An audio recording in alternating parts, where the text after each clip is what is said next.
En esta segunda charla vamos a dar una explicación clásica del spin del protón. En la charla anterior hablamos de cómo medir la frecuencia interna del movimiento del centro de carga del electrón.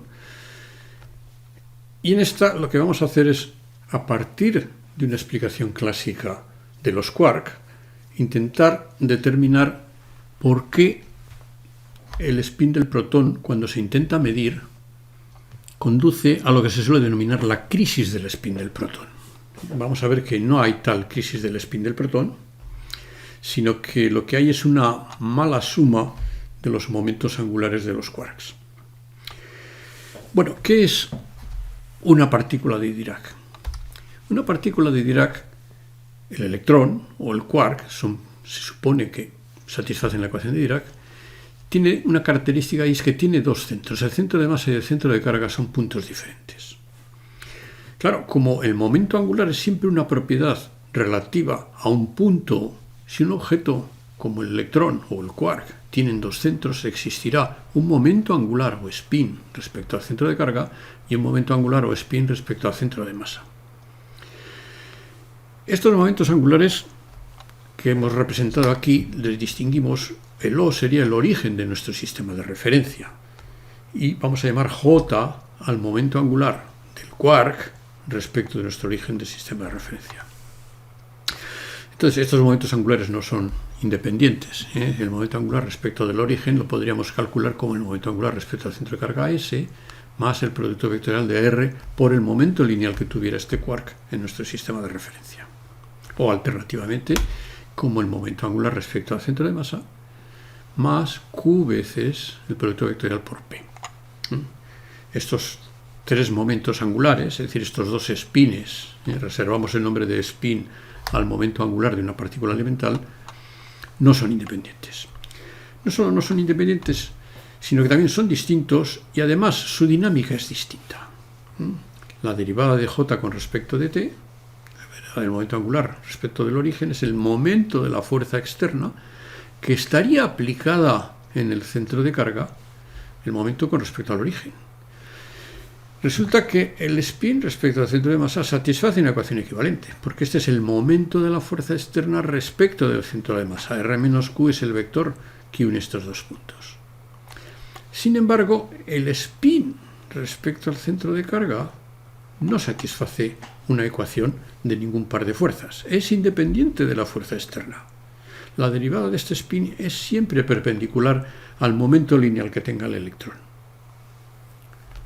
Por lo tanto, son spines distintos y, de hecho, esta ecuación dinámica del spin respecto al centro de carga es la misma que la del spin de Dirac en el caso cuántico. En el caso cuántico, el spin de Dirac satisface exactamente esta ecuación diferencial, lo cual nos está dando pie a que la partícula de Dirac tiene dos centros y que el spin de Dirac está caracterizado como el spin respecto al centro de carga. Bueno, el spin respecto al centro de masa de estas mismas ecuaciones, si lo despejamos, pues será el spin respecto al centro de carga más R menos Q veces por P. Aquí está la clave de lo que queremos demostrar. ¿Por qué? Porque de acuerdo con el modelo estándar, el protón es un sistema ligado de tres quarks, los cuales están en su estado de momento angular orbital más bajo, que es el igual a cero. Bien, cada quark es una partícula de Dirac y por lo tanto tiene spin 1 medio. Claro, como el protón tiene spin 1 medio, la solución más sencilla es los dos spines de dos de los quarks están hacia arriba, el otro está hacia abajo, 1 medio más 1 medio menos 1 medio da 1 medio. Bien. Sin embargo, el análisis que se suele hacer de forma experimental, fenomenológica, utilizando un modelo para analizar lo que se llama la Deep Inelastic Scattering, la dispersión inelástica profunda, al sumar en el modelo los tres operadores de Dirac de los tres quarks, resulta que esa parte contribuye poco al spin del protón. Algunos autores hablan de que entre un 20 y un 25% del spin total del protón proviene de la suma de los spines de los quarks. Ya esto es en lo que en la literatura se le denomina la crisis del spin del protón. Bien, se suman los tres operadores spin de Dirac que, como hemos visto en el diagrama anterior, corresponden a los momentos angulares respecto al centro de carga y no respecto al centro de masa de cada quark. Bueno, por ser un estado ligado de momento angular orbital L igual a 0, habría que haber sumado los tres momentos angulares respecto de los centros de masa de cada quark. Lo vamos a ver con un ejemplo. Supongamos que este es el modelo clásico del protón, el protón en reposo. Significa que el centro de masa del protón está aquí en reposo. Vamos a llamar spin del protón al momento angular del protón respecto al centro de masa. Pero claro, hay tres quarks, el 1, el 2 y el 3, que se están moviendo con momento angular orbital L igual a 0. Significa que cada quark, su centro de masa está describiendo una trayectoria rectilínea que pasa por el centro de masa común.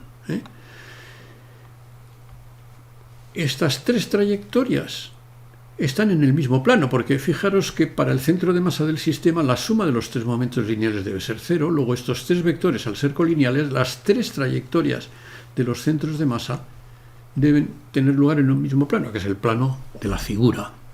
A esto tendríamos que superponer cómo se está moviendo el centro de carga en ese movimiento helicoidal para cada uno de ellos.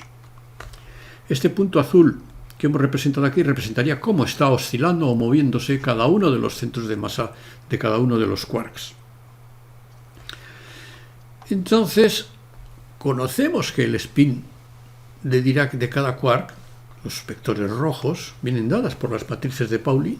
Esta es la matriz 4×4 del spin de Dirac. Pero claro, el momento angular de este quark respecto del centro de masa común no es S1, es S1 más el producto vectorial de aquí por su P sub 1, lo que es lo mismo. El cálculo del momento angular de esta partícula respecto de su centro de masa. Claro, el momento lineal de cada quark lo conocemos, es este operador. Falta encontrar el operador que caracteriza a esta separación para poder hacer el producto vectorial de R menos Q por P. Es decir, hay que calcular qué operador cuántico corresponde para cada quark a esta separación para poder hacer esto con cada quark. Claro, si hacemos esto, entonces estaríamos calculando 1, 2 y 3 spines respecto al centro de masa de cada quark, y ahora sí, es la suma de estos 3 spines lo que nos va a dar lugar el momento angular total del protón. Porque ahora, para esta partícula, su momento angular respecto al centro de masa será este spin más este vector por P, que eso es 0. Por tanto, la suma de estos tres vectores negros nos daría lugar al spin total del protón. Claro, vamos a ver que ese vector R menos Q ya lo predice Dirac. Dirac, cuando analiza la interacción del electrón en el año 28, en su hamiltoniano encuentra dos términos, uno acoplado al campo eléctrico externo y otro al campo magnético externo. El acoplado al campo eléctrico externo sería un momento dipolar eléctrico que tendría esta forma.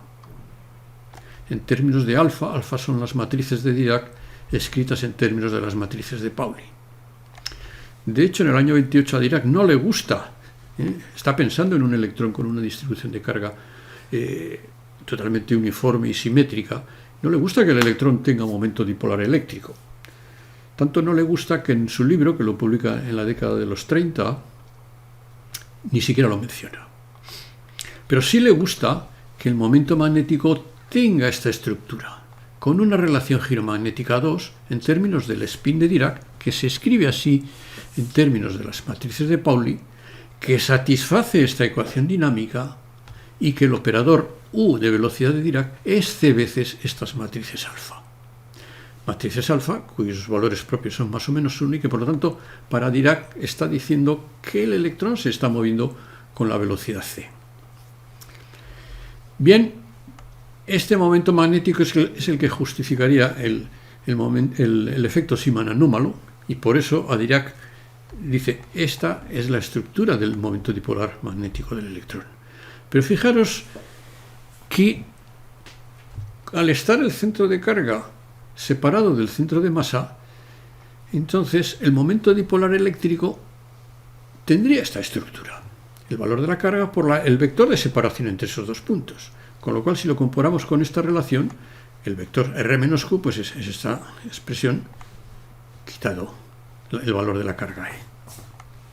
Claro, de esto que acabamos de analizar aquí implica que ya en el análisis de Dirac, el spin que encuentra Dirac es el momento angular de la partícula de Dirac respecto de su centro de carga. Y precisamente este R menos Q es el operador que andábamos buscando a la hora de hacer un estudio fenomenológico de la estructura del protón. Este nos define precisamente al operador de la posición relativa.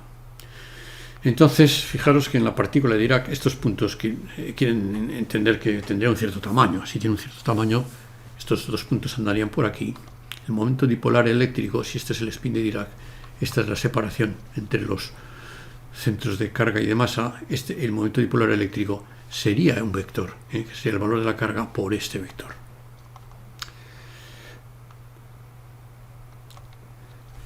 Bueno, vamos a llamar spin del protón al momento angular de los tres quarks con respecto al centro de masa común de todos ellos. Es decir, que con respecto al centro de masa del protón, entonces el spin del protón sería la suma de los spins de Dirac más para cada quark el operador de separación entre los centros por el momento lineal de cada quark, sumado desde igual a 1 hasta 3, en la hipótesis de que los centros de masa se están moviendo con un momento angular orbital L igual a 0, lo que significa que son trayectorias que pasan en línea recta por el centro de masa común.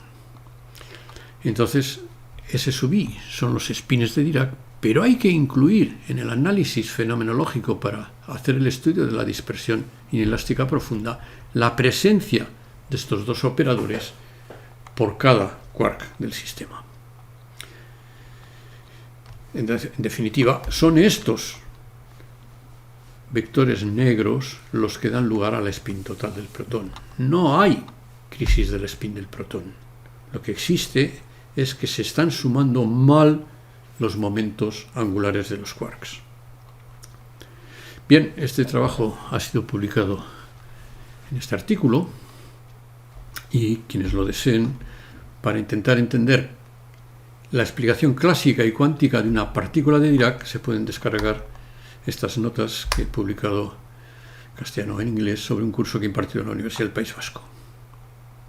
Se pueden poner en contacto conmigo a esta dirección de correo electrónico y los cálculos y dibujos los he hecho con el programa Dynamic Solver. Con esto acabamos los dos explicaciones clásicas, tanto del reloj del electrón como una explicación clásica de por qué no hay crisis en el spin del protón.